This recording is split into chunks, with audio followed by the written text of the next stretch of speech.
Välkommen till Fönster mot verkligheten. Mitt namn är Ulf Erlingsson och i de här segmenten tänker jag prata lite om olika saker som intresserar mig. Idag tänkte jag prata om Venezuela. I över 10 års tid har jag varit aktiv och hjälpt folket där i kampen mot diktaturen för att återinföra demokrati. Trots denna långa kamp så fortsätter landet att vara en diktatur och man kan då fråga sig varför har det inte lyckats den här långa icke-våldskampen. Idag har jag med mig i studion här en venezolanska, Yeira Guerrero, som bor i Venezuela, nära gränsen till Colombia. Bienvenida. Gracias por invitarme a su programa. Bienvenida. Usted nació en democracia. ¿Y cuándo se dio cuenta que su país se había convertido en una dictadura? Sí, bueno, particularmente yo tomé conciencia que estaba viviendo una dictadura, que Venezuela entera estaba viviendo una dictadura, cuando analicé que el presidente en ese momento, Hugo Chávez Frías, era un personaje autoritario que estaba constantemente acechando a los políticos de la oposición. También cuando estaba tomando empresas privadas y expropiándolas. Creo que en ese momento fue cuando realmente me di cuenta que estaba viviendo en una dictadura. Hugo Chávez fue reelecto la última vez en octubre de 2012. Pero después murió en Cuba durante una operación, o después de una operación, el 30 de diciembre de 2012. Sin embargo, Diosdado Cabello y Nicolás Maduro negaron su muerte y pretendían seguir gobernando ilegalmente en su nombre en el 2013, aún sin que Chávez había sido juramentado como presidente. ¿Cuál efecto tenía eso para la lucha por la democracia? ¿Qué hicieron los estudiantes?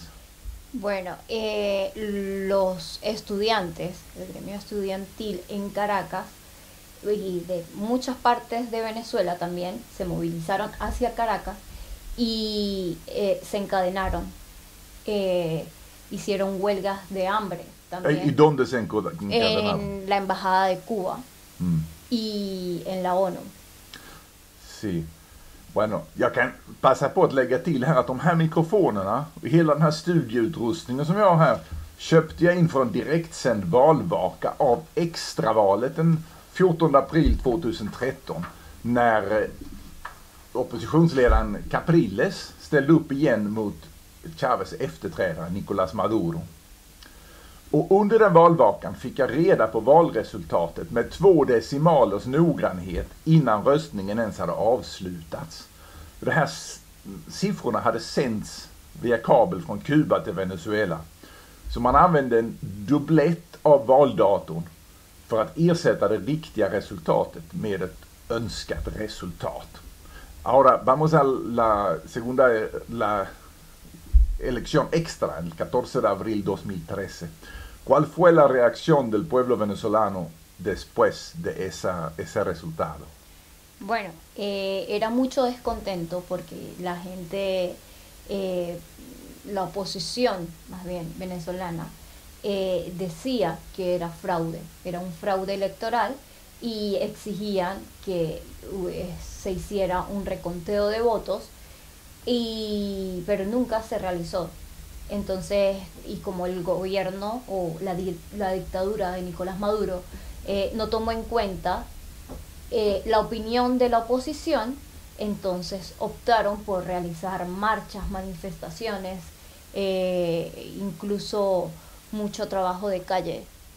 Vamos a ir un poquito adelante. En febrero de 2014, unos políticos de la oposición llamaron a una cosa llamado La Salida. Hasta María Corina lo llamó rebelión. ¿Y qué pasó en eso? Cuenta un poquito a los huecos, ¿qué pasó? Ok, en inicio del 2014, un grupo de políticos, como ya lo dijo Ulf, se reunieron y hicieron una gira por toda Venezuela, en cada municipio, en cada ciudad, en cada estado, para hacer conciencia a los venezolanos de lo que estaba pasando del fraude que había ocurrido. Y de esta manera incentivaron a todo el pueblo venezolano para salir a las calles, a luchar por la democracia del país y a querer que la comunidad internacional se diera cuenta que en Venezuela realmente había una dictadura, cosa que hasta el día de hoy la comunidad internacional no lo ha reconocido. Sí, hicieron una marcha en el centro de Caracas y murió una persona, un joven, Sí. el Día de la Juventud. Sí, exacto. Basil da Costa, que fue uno de los primeros manifestantes que murió, fue justo afuera del edificio del TSJ, del Tribunal Supremo de Justicia de Venezuela. Fue cruelmente asesinado ese Sí. día. Y un poco más tarde, en otra parte de la ciudad, un joven que había portado ese Basil da Costa también fue matado por bala, Robert Redman. Sí, exacto. Y de ahí, a partir de ese día en adelante, empezaron a haber muchos muertos por cada manifestación que había en Venezuela. Habían muertos. Pero, si mal no recuerdo, las protestas empezaron más que todo en Táchira, ¿verdad? Sí, Táchira, los estados andinos que Al lado, vendría a la siendo- frontera de Colombia. exacto. En Mérida, Trujillo y Táchira fueron los países, los estados más, las regiones donde hubo más protestas en Venezuela. Después que el régimen había derrotado esas protestas en 2014, había falta de comida, de medicinas, porque el precio del petróleo había caído, el régimen no tenía buena fuente de ingresos.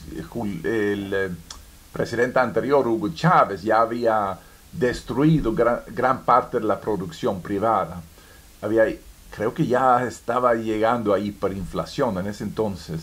Sí, exacto. Y entonces, para controlar la población, el gobernador en Yaracuy, que se llama Julio César León Heredia, introdujo un sistema que consiste en dar comida, prácticamente dar, porque lo vendía a precio barato, pero solamente a los que estaban a fin del régimen.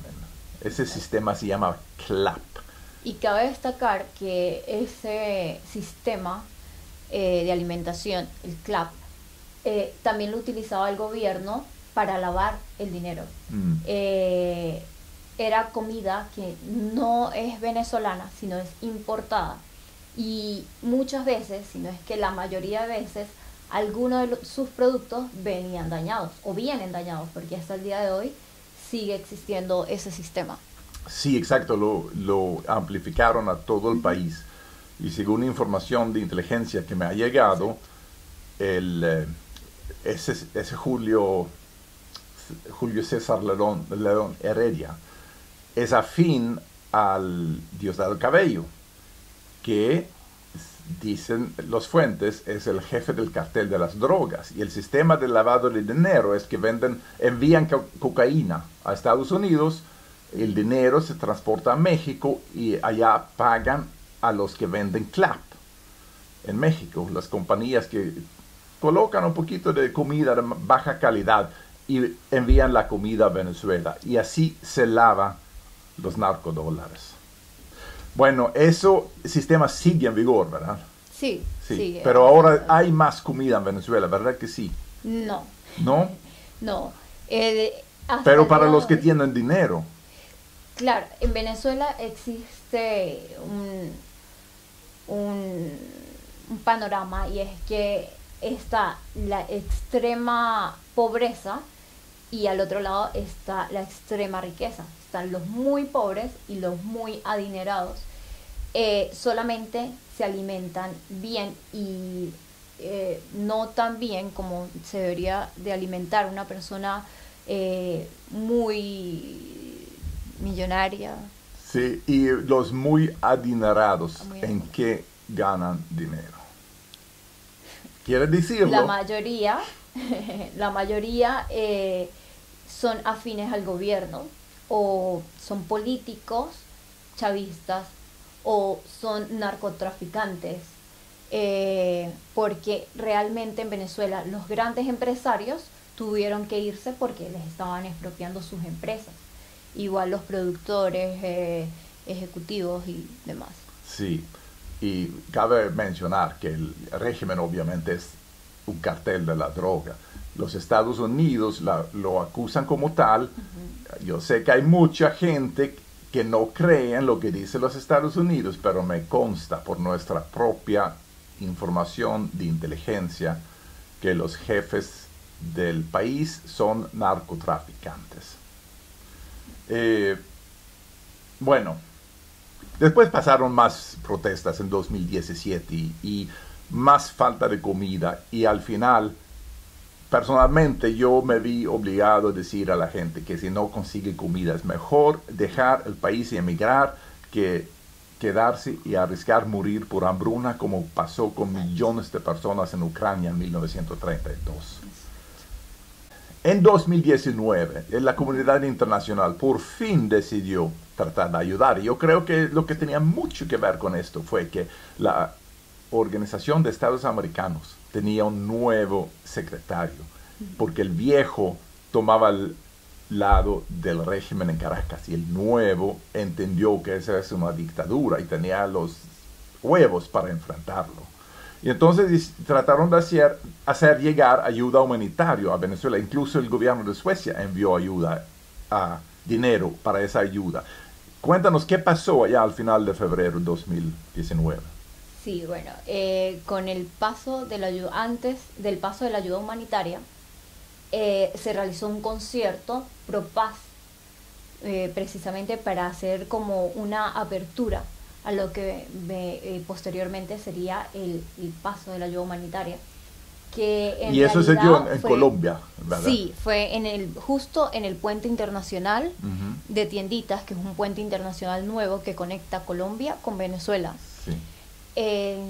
¿Y usted estaba allá? Sí, yo era una de las que estaba allí, pero el régimen arremetió fuertemente con las personas que iban a hacer el paso de los alimentos y las medicinas que iban a entrar a Venezuela.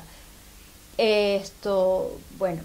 Sí, vamos a colocar aquí en la ventana qué pasó allá en ese entonces.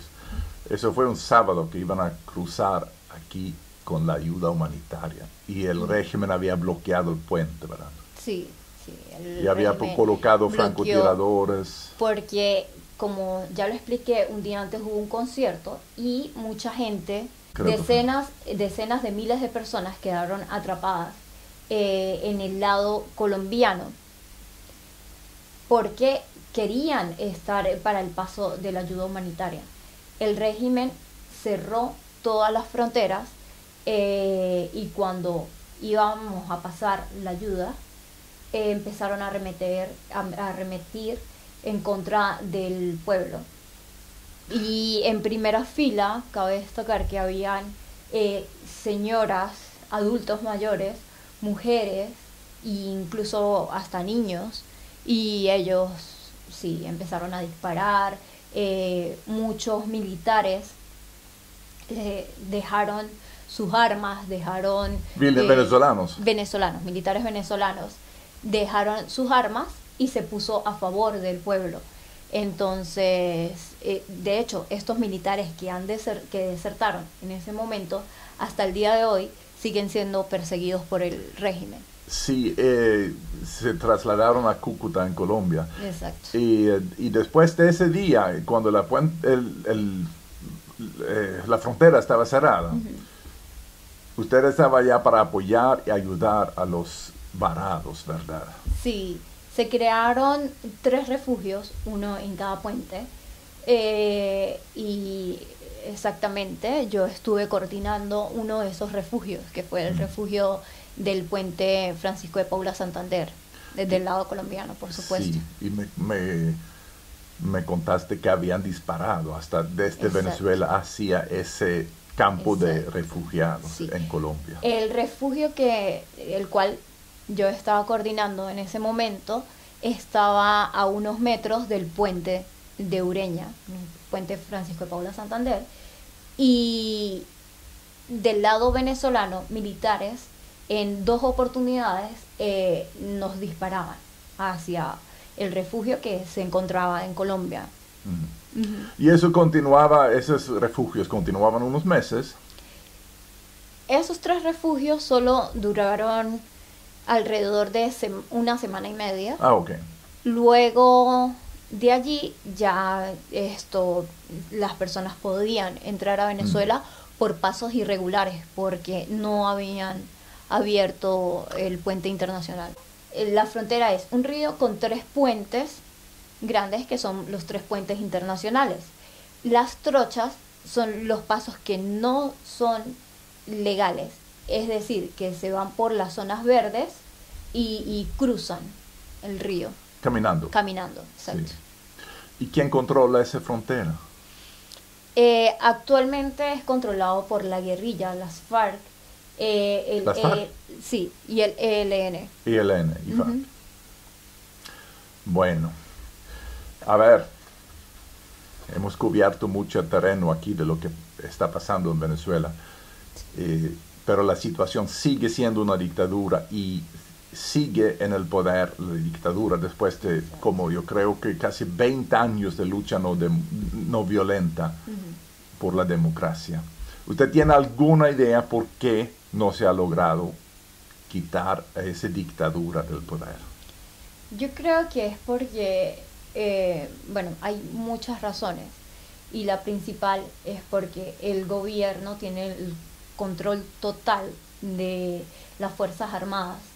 ¿Y las Fuerzas Armadas están involucrados en qué? Exacto. Bueno, lo segundo es que las Fuerzas Armadas y el gobierno, el régimen de Nicolás Maduro actualmente están sumergidos en todo este tema de las drogas, el narcotráfico, Sí, entonces no tiene mucho efecto cuando los otros países cierran las fronteras porque el paso ilegal sigue.